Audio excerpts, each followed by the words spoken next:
Nginibingelele babukeli be-All Swazis TV. Nginguye General. Ngingacala ngikuxolisa nje kubabukeli bethu ngekuthi singaveti buso bethu on public. Siwabonile wona ema-emails kanye nema-comments ebabukeli bethu babuta ukuthi kungani singabuveti buso bethu when reporting news.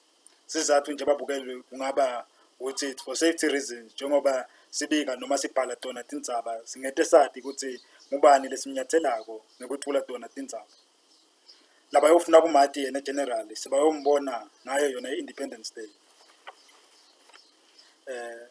Njengoba nibona ke babukeli, we have successfully opened our new studio and we want to bring to you everything that is happening in Eswatini.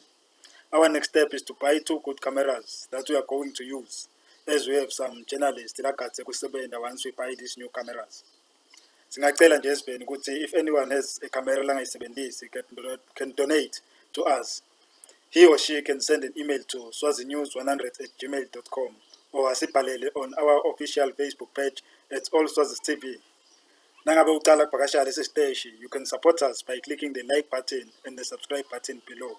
I am the General and this is All Swazis TV, my channel, your channel, our channel.